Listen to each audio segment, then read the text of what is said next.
Landing on the right point of sale in your cannabis dispensary will be one of the largest challenges you will face besides going through the actual licensing and permitting process to opening your doors. In an organized cannabis business, this can take months to evaluate systems to find the right fit, not only for a streamlined experience for your customers, but also to stay compliant within your state's rules and regulations. If you don't know me already, hey, I'm Bree. I'm the owner and founder of RMCC, which is a cannabis compliance consulting firm that helps cannabis businesses and cannatech companies with operations, compliance, and seed to sale tracking. So what is a cannabis point of sale? Just like going to the grocery store where the cashier scans your groceries and has a total balance of payment due, this is the same concept,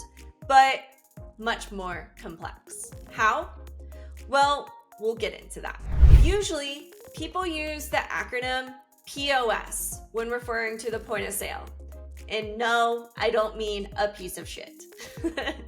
The cannabis point of sale refers to the hardware and software that a cannabis dispensary uses to facilitate consumer sales transactions like a traditional POS.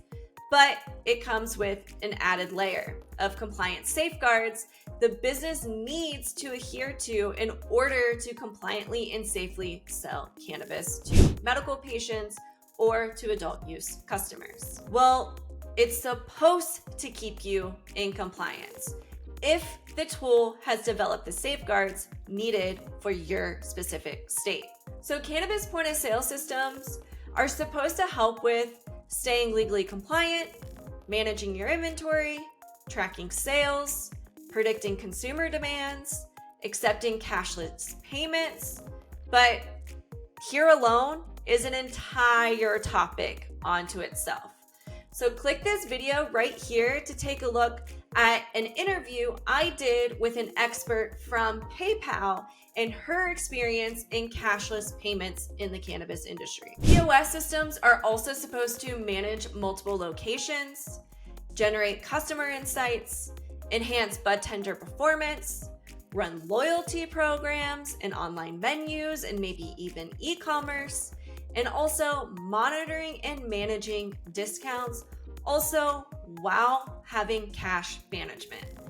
There's a ton that point of sales are supposed to be managing at once. So the question is, can your point of sale do all of this? This leads me to my next point, which is why it is critically important to have a cannabis point of sale that's truly built and compliant for your specific state. Many times, POS companies are focusing on market share, which is great until it gets the company in trouble because something within the system is not compliant within the state's rules and regulations. Here are just a few examples of how rules and regulations differ in every single state and some really big elements you need to look out for within your point of sale to make sure that they can handle them compliantly within the state that you are operating in. So first and foremost is purchase limits. Across the states, how much cannabis that can be sold in one transaction within one day,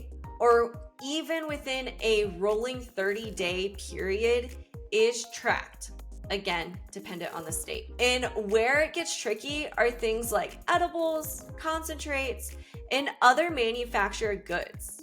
This is because they can be equivalent to flower either by weight or by THC potency within the product. So we have an or statement here, so it could be either one of those, and those thresholds are different state to state. The second big element to look out for is labels. So some states require what is called an exit label, which prints the details of the sales transaction and placed on each individual unit at the time of the sales transaction. What gets tricky is you are physically printing a tangible product and the label needs to meet specific size requirements, even specific font size requirements, while not obstructing the view of other labels.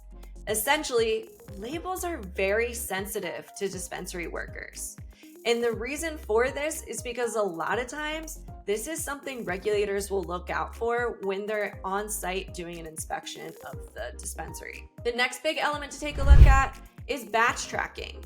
So how does the point of sale manage multiple batches, testing lots, and how do they handle product recalls? This could be an entire video in itself. So if you are unclear about any of these items, then consider booking a free 30-minute introductory consultation with me.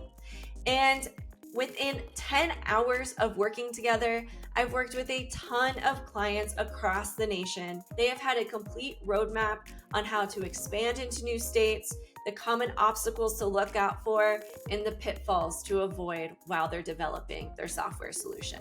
But don't take my word for it on how challenging it can be to find the right systems. Click this video right here and meet Greg, who's a VP of a vertically integrated company in Massachusetts. In this episode of my podcast, Greg gives his insights and how challenging it was for him to find the right point of sale.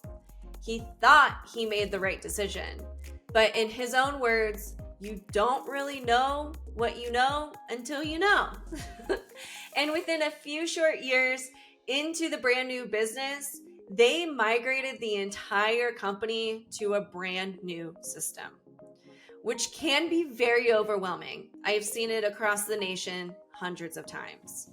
When a new system is implemented into a business, a lot of times you could have high employee turnover. You could also have significant discrepancies in your inventory.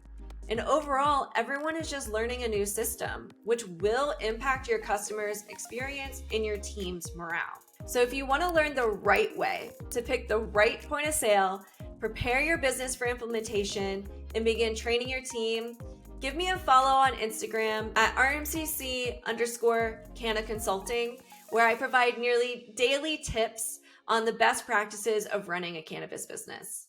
I hope to see you on the other side.